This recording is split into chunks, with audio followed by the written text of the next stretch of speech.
Salut les amis. Ok, c'était l'intro la plus nulle de l'histoire de ma chaîne YouTube. Bon, vous voyez peut-être que c'est un petit peu vide derrière moi. Regardez. J'avais avant à cet endroit un magnifique canapé gris, je sais pas si tu t'en souviens. Mon fidèle canapé qui m'a accompagné depuis le début de cette chaîne YouTube. Et en fait ce canapé n'était pas à moi, donc j'ai dû le rendre à la personne qui me l'avait prêté pendant qu'elle était partie, etc. Bref, je te passe les détails. Et je me retrouve sans canapé, mais avec un grand espace dans ma chambre, donc désolé si ça résonne un petit peu. C'est aussi parce que j'ai perdu mon lit, mais ça c'est une autre histoire. Bref, aujourd'hui on parle, les amis, des imprévus, et un peu de ce que je suis en train de vivre en ce moment en fait. Donc voilà, ce sera un peu plus personnel que d'habitude peut-être. C'est parti.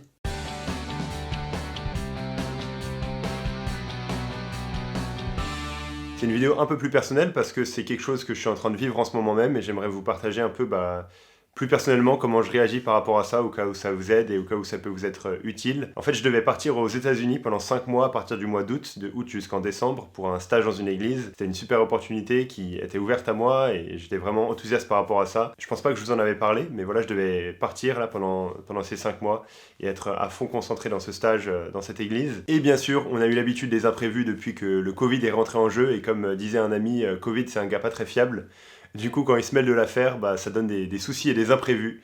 Du coup, Covid s'en est mêlé et voilà, il y a plein de galères avec les questions de visa, de restrictions de frontières, de voyages, de vols, etc. Donc c'est vraiment la galère et en fait, tout à fait honnêtement, au moment où je tourne cette vidéo, je suis vraiment dans une situation où peut-être que je vais partir, peut-être que je vais pas partir, j'en sais rien. Mais il y a des grandes chances que ce voyage soit annulé. Il y a des petites chances que je puisse quand même y aller, et voilà, c'est vraiment le flou total, c'est vraiment l'incertitude, et je vous parle de ça, voilà, c'est pour le mois d'août, je fais cette vidéo à la fin du mois de juin, pendant un mois, et donc j'ai aucune idée de ce à quoi va ressembler ma vie pour la fin de cette année, et c'est le flou total. Et ça, c'est pas évident, ces situations comme ça à vivre, parce que vivre l'imprévu, on planifie des choses, on se projette, voilà, on organise des choses, et je suis quelqu'un qui aime bien aussi avoir les choses en main et pouvoir projeter, pouvoir planifier, savoir ce que je vais faire dans les mois à venir, etc. et me projeter un petit peu. Mais quand on subit un imprévu, tout ça est mis à la poubelle et on repart à zéro et on vit dans le flou total, dans le brouillard total. Et c'est surtout pas évident quand c'est quelque chose qu'on voulait vraiment faire, qui nous semblait bon et qui nous semblait bien et vraiment utile et qui nous est enlevé, on se dit « Ah mais je perds quelque chose !» Et c'est une déception et ouais, ça peut être difficile à vivre. Et l'idée de cette vidéo, c'est pas, voilà, je vous partage ça, c'est pas pour dire « Ah mais les amis, moi j'ai tout compris de comment réagir face aux imprévus et écoutez-moi et faites ce que je vous dis ». Mais c'est plutôt, je veux partager les vérités auxquelles moi je voudrais m'accrocher dans cette situation que je vis et auxquelles on pourrait s'accrocher dans les situations d'imprévus qu'on vit. Et en espérant que ça peut vous être utile, et n'hésitez pas à partager en commentaire d'autres choses qui vous encouragent dans ces moments-là. Et en fait, un des grands trucs qui m'a encouragé, c'est d'étudier 1 Corinthiens 16 avec mon église. Je vous ai peut-être déjà dit ça, mais on a étudié tout 1 Corinthiens avec mon église. Et donc, on a terminé, c'était hier soir en fait, avec 1 Corinthiens 16, le dernier chapitre. Et dans ce chapitre-là, je vais chercher une Bible et je vais te lire un verset. Voilà. 1 Corinthiens 16, alors c'est le tout dernier chapitre de cette lettre et on peut se dire, voilà, il y a juste des salutations, des projets de Paul, etc. Qu'est-ce que ça nous enseigne pour nous aujourd'hui? Mais il y a aussi des vérités précieuses qui sont mentionnées. Et en fait, dans une partie de ce passage, Paul, il fait plein de projets de voyage, il dit, voilà, je vais aller à tel endroit, je vais vous visiter, j'espère rester avec vous un peu de temps, etc. Il fait des projets, mais il précise quelque chose à la fin du verset 7. Il dit, je ne veux pas cette fois-ci vous voir seulement en passant, en parlant aux Corinthiens, mais j'espère rester quelque temps avec vous, si le Seigneur le permet. Et c'est juste une toute petite phrase, c'est quelques mots. En français, c'est 1, 2, 3, 4, 5. 5 mots, oui, j'ai dû compter. 5 mots, mais qui nous pointent vers une conviction profonde que Paul avait dans la volonté de Dieu et dans la souveraineté de Dieu. Il fait des projets, il planifie des choses, mais il est conscient que ultimement, c'est Dieu qui contrôle toutes choses. C'est Dieu qui conduit sa vie. Et on peut dire que ces petites phrases nous montrent que Paul, dans sa tête, il a une catégorie pour le fait que Dieu peut permettre que son projet n'aboutisse pas et n'aille pas jusqu'au bout.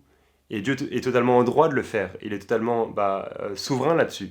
Et il peut le faire. Et donc ça nous encourage quand on réagit à l'imprévu. Peut-être si on réagit mal, et si on est frustré, si on est amer envers Dieu, si on a de l'amertume, peut-être c'est parce qu'on n'a pas dans notre tête cette catégorie. De dire, mais en fait, Dieu est souverain. Et oui, je planifie des choses, mais ça peut ne pas être dans la volonté de Dieu. Et Dieu peut fermer les portes, et il est tout à fait en droit de le faire. Et je peux lui faire confiance là-dedans, qu'il est souverain et qu'il fait pas d'erreur. Et de dire ça, ça veut pas dire qu'on est inactif et qu'on est passif et qu'on est défaitiste dès qu'une porte se ferme, bah voilà, ah c'est forcément qu'on doit laisser tomber. Non, on prie pour que Dieu agisse, pour que Dieu œuvre, pour que Dieu fasse changer les choses selon sa volonté. On agit, on peut faire des plans, des ambitions, des projets comme Paul le fait ici, de voyage ou d'autres. Moi j'essaie de regarder, voilà, je crois vraiment qu'aller aux États-Unis ce serait une bonne chose et je veux faire tout ce qui est en mon pouvoir, qui est possible de faire pour y aller. Mais en même temps on veut se dire, mais c'est si le Seigneur le permet. Et Dieu est souverain là-dessus. Et je veux lui faire confiance et je peux lui faire confiance et c'est une bonne chose. Et un truc qui m'aide beaucoup dans tout ça, c'est de me dire, mais en fait, de prendre un peu du recul, parce que quand on vit l'imprévu, quand c'est juste devant nous et dans différents domaines, forcément on est triste, on est déçu, c'est dur, c'est une épreuve en quelque sorte.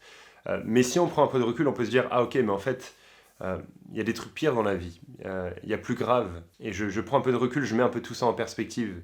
Mais surtout, on peut se dire aussi, mais qu'est-ce qui est le plus important pour ma vie ? Le plus important pour ma vie, c'est que je glorifie Dieu, et c'est pas forcément la forme par laquelle je vais glorifier Dieu.